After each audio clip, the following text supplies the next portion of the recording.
ماضی بنا ہی سبق سکھانے کے لیے، اور ماضی بنا ہے اس کے بعد انسان کو موٹیویٹ کرنے کے لیے کہ یار میں کیا تھا اور کہاں سے کیا امپروومنٹ اور میرے اندر کیا بہتری آئی پہلے کے مقابلے۔ ماضی کے دشمنوں کو سمجھ کے مستقبل کے دشمنوں کو اینالائز کر سکتے ہیں آپ۔ ماضی کے نفسیات کے اندر کی پینز اور تکلیفوں کو رکھ کے آپ مستقبل کے اپنے رستوں کی ان تکلیفوں کو کم کر سکتے ہیں۔ تو یہ لوہا پڑے پڑے زنگ لگ جاتا، تو انسان پڑا پڑا اگر اپنی ان چیزوں میں بیٹھا رہے گا تو اس کو زنگ نہیں لگ جائے گا آگے سے۔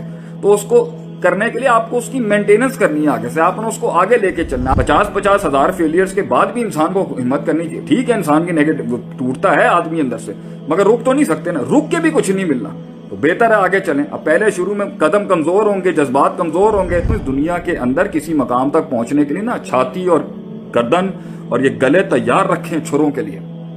نہیں ہے تو پھر لائف اپنی چھوٹی ڈیفائن کر لیں، اس میں خوش رہیں گے۔ اب آپ اپنے ٹائپ کے لوگ ڈھونڈنے کی کوشش کریں، یہ خود ہے، تیری زندگی ہے، تو نے کرنا ہے اپنے لیے جو کرنا ہے، کوئی نہیں کھڑا ہوگا اینڈ میں۔ یہ آج جو تالیاں بھی ہیں نا، یہ ہمارے لیے بھی ہوں یا کسی کے لیے بھی ہوں، یہ کل نہیں ہوں گی۔ یہ تلک الایام نداولها بین الناس، یہ سورج اٹھتے ہیں لوگوں کی بڑی تائید آتی ہیں، یہ سورج طلوع ہوتے ہیں انسان کا، سورج غروب ہوتا ہے، بندہ نہیں کھڑا ہوگا، سایہ نہیں کھڑا ہوگا۔ ماضی اگر انسان کو سبق سکھا دے تو پھر تو وہ ماضی انسان کے لیے رحمت ہے۔ اگر ماضی عذاب بن جائے، مایوسی کی شکل اختیار کر کے قنوط میں جا کے ڈپریشن کا فیس کھڑا کر دے اور انگزائٹی کریٹ کرے انسان میں، انگزائٹی تو پہلے مستقبل کے لحاظ سے ہوگی کہ ہونا کیا ہے۔ ماضی کا ڈپریشن ہوتا ہے، حزن جیسے ہم کہتے ہیں، حزن جو ہم کہتے ہیں عربی کے اندر۔ تو اگر ماضی انسان کو سبق نہیں سکھا رہا، وہ کہتے ہیں نا it doesn't matter what is been done to you, what matter is what it has taught you. آپ کو سکھا کے کیا گیا ہے ماضی، وہ امپورٹنٹ ہے۔ ابھی پچھلے دنوں میں نے ایک پوسٹ بھی شیئر کی تھی کہ جی وہ دروازے بند کر دینے چاہیے جن دروازوں سے منزلیں نہیں ملتی۔ تو بعض لوگوں نے مجھے کہا کہ جی شیخ صاحب وہ دروازے کھولنا جو ہے نا کبھی کبھی ضروری پڑ جاتا ہے یا جانا پڑتا ہے تو کھولتے ہیں تو بند نہیں ہوتے، کیونکہ وہ یادیں ہوتی ہیں، اس میں بلائیں ہوتی ہیں، ماضی کی بلائیں انسان کو تنگ کرتی ہیں۔ تو first of all my point to all of you is کہ ماضی بنا ہی سبق سکھانے کے لیے، اور ماضی بنا ہے اس کے بعد انسان کو موٹیویٹ کرنے کے لیے کہ یار میں کیا تھا اور کہاں سے کیا امپروومنٹ اور میرے اندر کیا بہتری آئی پہلے کے مقابلے۔ ماضی کی بلاؤں کو اسٹڈی کر کے انسان فیوچر کی بلاؤں کو پریڈکٹ کرنا شروع کرتا ہے، یہ بھی ماضی کی ایک اچھی صفت ہے۔ 3 پوائنٹس ہو گئے، لکھنا چاہیں تو آپ لکھ سکتے ہیں۔ مطلب ماضی انسان کو سبق سکھانے کے لیے اچھا ہے، ماضی انسان کو غلطیوں کو ریکٹیفائی کرانے کے لیے کہ میں مزید غلطیاں نہیں کروں تب بہت اچھا ہے۔ ماضی کے اندر جو ڈسکرپنسیز اور مسائل تھے اس سے فیوچر کی بلائیں پریڈکٹ کرنے کے لیے، حالات کے پیچیدگیوں کو سمجھنے کے لیے ماضی کو اسٹڈی کرنا چاہیے، جسے محاسبۃ النفس بھی کہتے ہیں۔ ماضی کے دشمنوں کو سمجھ کے مستقبل کے دشمنوں کو اینالائز کر سکتے ہیں آپ۔ ماضی کے نفسیات کے اندر کی پینز اور تکلیفوں کو رکھ کے آپ مستقبل کے اپنے رستوں کی ان تکلیفوں کو کم کر سکتے ہیں۔ ماضی کے معاملات کے اندر جو ہے وہ انسان کی جو کمزوریاں تھیں وہ اسے مستقبل کی طاقت بنانے میں کام آ سکتے ہیں۔ ماضی انسان کو اپنی اوقات یاد دلانے کے لیے کہ جب اس کو کامیابی بہت مل رہی ہوتی ہے نا تو وہ آگے ہی آگے جب دیکھ رہا ہوتا ہے تو اسے مڑ کے پیچھے دیکھ لینا چاہیے کہ اس کی حیثیت اوقات کہاں تھی، کہ وہ کہاں سے شروع ہوا تھا، کہاں سے اس نے کہاں پر ہوتا تھا، وہ کہاں پر بیٹھتا تھا، کہاں پر اٹھتا تھا اور کیا اوقات تھی۔ یہ سب چیزیں تو نعمت ہے ماضی کی، کیونکہ یہ ایکسپیرینس ہے آپ کا۔ ماضی کی سوچوں کے اندر شیطان اور آپ کا نفس اگر آپ کو وہاں بٹھا کے سٹک اپ کر رہا ہے، روک رہا ہے، مقید کر رہا ہے، معین کر رہا ہے، اور اس سے آپ کو اداسی اور وہ الفاظ، وہ لوگوں کی زیادتیاں، وہ لوگوں کے ظلم، وہ لوگوں کی غلطیاں اور اپنی غلطیاں اور اپنا بے ڈھنگا پن اور اپنے جو بلف اور بلنڈرز مارے ہیں وہ اسی کے اندر آپ سٹک اپ ہو گئے، تو یہ ماضی کا ایشو نہیں ہے، یہ آپ کی نفسیات کے اندر سٹک اپ ہونے کا ایشو ہے کہ آپ کو وہ چیز ختم ہی نہیں کری، کیونکہ آگے جانے کے لیے، پھر سے روشنی دیکھنے کے لیے، پھر سے رستہ بنانے کے لیے اور پھر سے معاملات کو شروع کرنے کے لیے آپ کے پاس کوئی اپرچونٹی، کوئی سوچ، کوئی نفسیات کو مائنڈ کے اندر چیز ہی نہیں ہے کہ آپ نے کہہ دیا جی وہ جو ہو گیا جی وہ ون لائنر ہو گیا اور وہ پتھر پہ لکیر ہو گئی اور زندگی ختم ہو گئی اور بس میں ختم ہو گیا اور اس انسان کے اوپر آ کے بس زندگی ختم ہو جاتی ہے۔ یہ متشددانہ، بے وقوفانہ، امیچور، اور یہ بہت میں نے آپ سے کہا نا بڑی امیچور اور ایمیچور سوچ کی یہ نشانی ہوتی ہے کہ وہ اٹک جاتا ہے۔ ہم بھی اٹکے ہیں، ہم بھی بہت سٹک اپ ہوئے ہیں، کچھ تو ایسے جھٹکے تھے کہ جو مہینوں انہوں نے ہمیں سائلنٹ کرا دیا، لیکن اب کیونکہ تجربے سے سکھا رہے ہیں آپ کو، تو بھائی جی جتنا دیر آپ اس دلدل میں پھنسے رہیں گے یاد رکھیں اتنا نکلنا مشکل ہوگا۔ جتنا جلدی آپ کہہ دیں گے نا لا حول ولا قوت الا باللہ، ربنا لا تؤاخذنا ان نسینا واخطانا ولا تحمل علینا اصرا کما حملته على الذین من قبلنا ولا تحملنا ما لا طاقت لنا به واعف عنا واغفر لنا وارحمنا انت مولانا فانصرنا على القوم الکافرین۔ چلیں جی آگے چلیں۔ جتنا آپ نے کہہ دینا انما اشکو بثی و حزنی اللہ، میں اللہ کی طرف لٹاتا ہوں، کام بڑھیں۔ پھر ایک اور طریقہ نکلنے کا کیا ہوتا ہے, ویژن بڑا ہونا چاہیے, مقصد بڑا ہونا چاہیے. میں اگر ایک انسان کی زندگی کے اندر گھر بیٹھ, لوہا کتنی خطرناک چیز ہے, لوہا کتنی سخت چیز ہے, پڑا نا زنگ لگ جاتا ہے اس کو. اس کی جو ہے نا وہ کیا تھا, میں نے ایک دفعہ پڑھا تھا, لا آف ای سے ہوتا تھا, لا آف انٹروپی کر کے کوئی فزکس میں ہوتا ہے کہ یہ کائنات بھی اگر پڑی رہے نا تو یہ انٹروپ ہونا شروع ہو جائے گی. انٹروپی تھا, لا آف انٹروپی تھا شاید میرے خیال. تو یہ لوہا پڑے زنگ لگ جاتا, تو انسان پڑا اگر اپنی ان چیزوں میں بیٹھا رہے گا تو اس کو زنگ نہیں لگ جائے گا آگے سے. تو اس کو کرنے کے لیے آپ کو اس کی مینٹیننس کرنی ہے آگے سے, آپ نے اس کو آگے لے کے چلنا. آگے کیسے جائے گا بھی, پھر اچھے آئیں گے لوگ, پھر اللہ پھر سے کوئی امکان بنا دے گا. وہاں پر وہ پیڑی اس لیے آپ کے ساتھ ہو گئی کیونکہ وہاں پر لازمی اس لیے تھا کیونکہ آپ سمجھ ہی نہیں رہتے, اس لیے تو وہ ہوئے معاملات. اگر وہ مل جاتا تو یہاں پر آپ کامل نہیں ہو سکتے تھے. پھر دوسری بات, ضروری تھوڑی نیگیٹو کیوں ہو رہے ہیں, 50 ہزار فیلئرز کے بعد بھی انسان کو ہمت کرنی چاہیے. ٹھیک ہے انسان کی نیگیٹو ٹوٹتا ہے آدمی اندر سے, مگر رک تو نہیں سکتے نا, رک کے بھی کچھ نہیں ملنا. تو بہتر ہے آگے چلیں. اب پہلے شروع میں قدم کمزور ہوں گے, جذبات کمزور ہوں گے, امید, ہوپ, ایموشنل کوشنٹ سارا کمزور ہوگا. وقت کے ساتھ آہستہ کر کے ہمت آنا شروع ہو جائے گی. ایک ٹائم آ جائے گا آپ کی فطرت بن جائے گی ٹو موو آن, آپ کی فطرت بن جائے گی ایک ٹائم پر کہ آپ نے جو ہے, یہ میرے بھائی نے یہاں پر نا محمد عمر نے کر دیا لا آف انٹروپی. یہ فزکس کے بچے ہوں گے ان کو پتا ہوگا.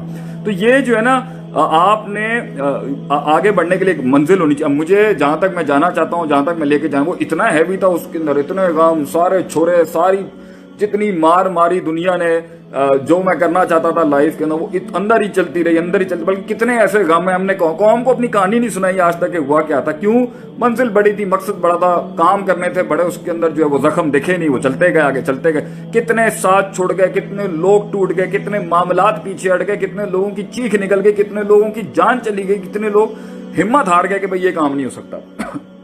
وہ ڈیفائن ہو گئے, وہ مقید ہو گئے, انہوں نے کنوینئنسز لے لی, انہوں نے برادریاں دیکھ لیں, کسی نے لڑکیاں دیکھ لیں, کسی نے اپنے دوسرے فضول کی چیزیں اٹھا کے دیکھ لیں, وہاں پر اپنے آپ کو لاک کر کے کہہ دیا بھائی ہم اس رستے پہ نہیں چل سکتے. And they took the life of conveniences. تو جب آپ کے پاس منزل ہوتی ہے نا تو بھائی جان آپ کے پاس بہت پش ہوتا ہے آگے جانے کے لیے. تو منزل ہو, مقصد ہو, ایک چھوٹی سی جان سے اللہ کی مدد کے ساتھ ایک بڑی چیز کھڑی کرنے کا جذبہ, وہ بڑے غم بلا دیتی ہے. ہمارے والد صاحب ہیں, وہ سیالکوٹ کے اندر ایک ایسی جگہ پر رہتے تھے جہاں 13 لوگ ایک کمرے میں رہنے والے تھے. اتنے غریب بیک گراؤنڈ سے وہ آئے ہوئے تھے ایک ٹائم کے اوپر. اینڈ ہی ماشاءاللہ, میں ان کے یہاں پہ گل نہیں گانا چاہتا, وہ بلینئر آدمی بنے پھر ماشاءاللہ سے آگے سے. اور وہ اتنا, میں نے ان سے پوچھا کہ اتنے آپ کو چھرے لگے, اتنے غم ملے, اتنے تو کیسے کیا آپ نے؟ کہہ رہے میرا بھائی وہ میرا مقصد جو تھا کہ میرے بچوں کو تکلیف نہ ہو, میرے بچوں کو وہ ساری سہولیات ملیں جو مجھے نہیں ملی. مجھے امریکہ سے پڑھایا, چھوٹے والے کو آسٹریلیا سے, اس سے چھوٹے کو انگلینڈ سے, جو مجھے نہیں مل سکا, میں اچھی تعلیم نہیں حاصل کر سکا, میں کہیں نہیں جا سکا. میرے وہ پیشن جو تھا وہ ان کو بڑے غموں سے نکال گیا. جو لوگوں نے زیادتیاں کی, جو رشتہ داروں نے زیادتیاں کی, جو کسی نے بھی زیادتی کی ان کے ساتھ. اس طرح انسان آگے بڑھتا ہے کہ جب اس کے پاس ایک آگے منزل ہو جانے کے لیے وہ آگے چلا جاتا ہے آگے سے. مگر جس کے پاس نہ منزل ہے اور کسی کی کئی بھی بات کے اوپر وہ پہاڑ کے نیچے بیٹھ گیا کہ جی اینے میں نے گل کیوں کی تھی. تو بھائی جان ایک بات میں آپ کو بتا دوں, اس دنیا کے اندر کسی مقام تک پہنچنے کے لیے نا چھاتی اور گردن اور یہ گلے تیار رکھیں چھروں کے لیے. نہیں ہے تو پھر لائف اپنی چھوٹی ڈیفائن کر لیں, اس میں خوش رہیں گے. اب آپ اپنے ٹائپ کے لوگ ڈھونڈنے کی کوشش کریں, اس کے اندر معاملات آپ کا جو ہے وہ ٹھیک ہو جائے گا. پھر آگے سے آپ کو زیادہ پھٹیکیں اور پسوڑیاں نہیں پالنی پڑیں گی. But when you have to go larger than life, تو اس کے اندر تو یہ سب چیزیں ہوتی رہیں گی. تو ماضی کو اتنا زیادہ کیوں حاوی کر کے سر پہ رکھ لیا؟ ٹھیک ہے, دکھ تھا, درد تھا, تکلیف تھا, یاد آتی ہے. انسان قرآن پڑھ لے, انسان نماز پڑھ لے, انسان دل لگا لے, انسان کوئی ایسی ہابی پال لے کو کسی طریقے سے مائنڈ ہٹائے شیطان. اور انسان کو شیطان کرا رہا ہوتا ہے یہ بار بار یاد, یہ خون میں گھس کے یہ انسان کو شیطان کرا رہا ہوتا ہے. اعوذ باللہ پڑھے وہاں پہ بیٹھ کے, اور اللہ نہیں ہے, جنت نہیں ہے, آخرت میں جانا نہیں. اور دوسری بات ہے یہ غم نہیں ملنے, تو آخرت کے اندر پھر کس بیسس کے اوپر آپ نے جنت کمانی ہے جب لوگوں نے آپ کو مارنا نہیں آگے سے. ہاں وہ اور بات ہے کہ بیل مجھے مار والی کہانی نہیں ہونی چاہیے کہ سینگے ہم خود ہی کھڑے ہو جائیں اپنی جو ہے نا وہ بھنڈوں کے ساتھ, اپنی غلطیوں کے ساتھ لوگ مارنا شروع ہو جائیں. بٹ موو آن یار, مطلب آگے بڑھنے والی بات ہونی چاہیے. کیا ہو گیا؟ اور وہ جواب ہی وہی ہے جو صدیوں کے بعد دیا جائے لوگوں کو. یہ میری ایک بڑی ٹپ ہے. وہ جواب جو لوگوں نے جو ماضی کو جواب ہی مستقبل سے دیا جاتا ہے, وہ جواب ہی کیا جو فوراً دے دیا جائے. جواب ہی وہ ہوتا ہے بیٹا, بچوں سے میں یہی کہوں گا, جواب ہی وہ ہوتا ہے جو صدیوں کے بعد دیا جاتا ہے کسی کو, اور وہ منہ سے نہیں دیا جاتا. وہ جواب ہی کیا جو منہ سے دیا جائے, وہ جواب ہوتا ہے انسان کا پرفارمنس کے ساتھ. وہ جواب ہوتا ہے انسان کی محنت بولتی ہے کسی جگہ پر پہنچ کے کہ دیکھیں جی وہ، اس لیے تو کہتے ہیں اپنے آپ کو ایک خطاب بخش کے جا، ایک تحریر بخش کے جا، ایک تقریر بخش کے جا، خود کے سوالوں کو ایک جواب بخش کے جا، ایک کلام بخش کے جا، ایک انعام بخش کے جا۔ یہ کیسے ہوگا؟ تو یہ تب ہوگا جب تو کام کرے گا، محنت کرے گا اور خوش ہوگا اس کے اوپر کہ where was I and I moved on، میں آگے بڑھا، میں آگے روک نہیں سکی۔ وہ جو ناخنوں کے ساتھ وہ جو یہ جو ماضی کی یادوں کی چڑیلیں جو تھیں وہ میرے قدموں کو روک نہیں سکی، باقی اگر رک جائے گا یہی ختم ہو جائے گا، بیٹھا رہے گا، کوئی اس میں بھی کوئی بچانے نہیں آئے گا، آگے بھی کوئی بچانے نہیں آئے گا۔ یہ خود ہے، تیری زندگی ہے، تو نے کرنا ہے اپنے لیے جو کرنا ہے، کوئی نہیں کھڑا ہوگا اینڈ میں۔ یہ آج جو تالیاں بھی ہیں نا، یہ ہمارے لیے بھی ہوں یا کسی کے لیے بھی ہوں، یہ کل نہیں ہوں گی۔ یہ تلک الایام نداولها بین الناس، یہ سورج اٹھتے ہیں لوگوں کی بڑی تائید آتی ہیں، یہ سورج طلوع ہوتے ہیں انسان کا، سورج غروب ہوتا ہے، بندہ نہیں کھڑا ہوگا، سایہ نہیں کھڑا ہوگا۔ خود جی کے جا زندگی کے اندر، اور جب اینڈ کے اندر کچھ نہ کچھ چاہیے ہو تو کہ اللہ کے ساتھ تعلق مضبوط رکھ، ماضی سے بھی لڑ جائے گا، مستقبل سے بھی لڑ جائے گا۔ تو یہ میری چھوٹی سی گزارش تھی اس کے اوپر کہ ماضی سے کیسے انسان آزاد ہو سکتا ہے۔